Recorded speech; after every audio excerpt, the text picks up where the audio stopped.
Welcome back. Revenue ఉద్యోగుల సంఘం వ్యవహార శైలిపై సీఎం కేసీఆర్ ఏమంటున్నారు? టీఆర్ఎస్ విస్తృత స్థాయి సమావేశంలో ఉద్యోగులపై కేసీఆర్ వ్యక్తం చేసిన అభిప్రాయం ఏంటి? ప్రభుత్వాన్ని కాదని స్వామీజీల చుట్టూ ఉద్యోగుల సంఘం తిరగడంపై ఆయన ఏమంటున్నారు? అసలు రెవెన్యూ వ్యవస్థ ప్రక్షాళనకు సంబంధించి గులాబీ బాస్ అంత పట్టుదలగా ఎందుకున్నారు?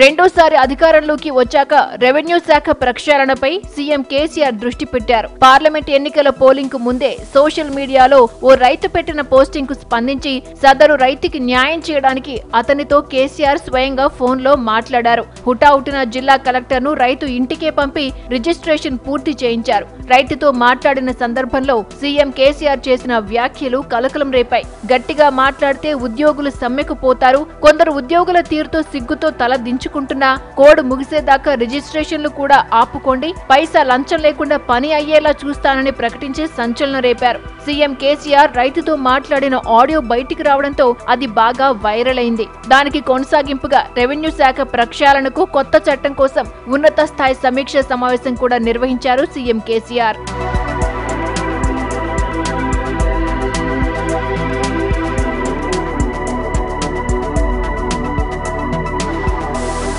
సీఎం చేసిన వ్యాఖ్యల తర్వాత రెవెన్యూ ఉద్యోగ సంఘాలు ప్రత్యేక సమావేశాలు నిర్వహించాయి. ప్రజలకు మంచి జరిగితే సహకరిస్తాం గాని శాఖను రద్దు చేసినా విలీనం చేసినా ఆందోళన తప్పదని హెచ్చరించారు. సీఎస్ తో పాటు మంత్రులను కలిసి తమ నిరసన తెలిపాయి రెవెన్యూ ఉద్యోగ సంఘాలు. అదే క్రమంలో చినజీయర్ స్వామిని కలిసి తమ సమస్యలు చెప్పుకున్నాయి.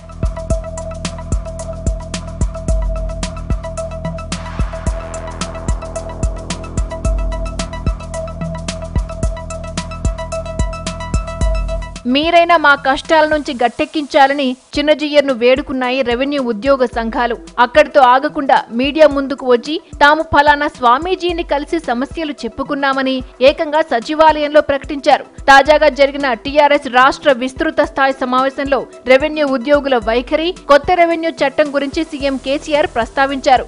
మండల వ్యవస్థ ఏర్పాటు సమయంలో అప్పటి సీఎం ప్రజలకు మేలు చేయాలని చూస్తే ఉద్యోగులు సహకరించలేదన్నారు. ఇప్పుడు కూడా రెవెన్యూ శాఖలో సంస్కరణలు ప్రజలకు మేలు చేయడానికేనని పేర్కొన్నారు. అలాంటప్పుడు ఉద్యోగుల వ్యతిరేకతను పట్టించుకోవాల్సిన అవసరం లేదని, స్వామీజీల చుట్టూ తిరిగిన సంస్కరణలు ఆగవని స్పష్టం చేశారు.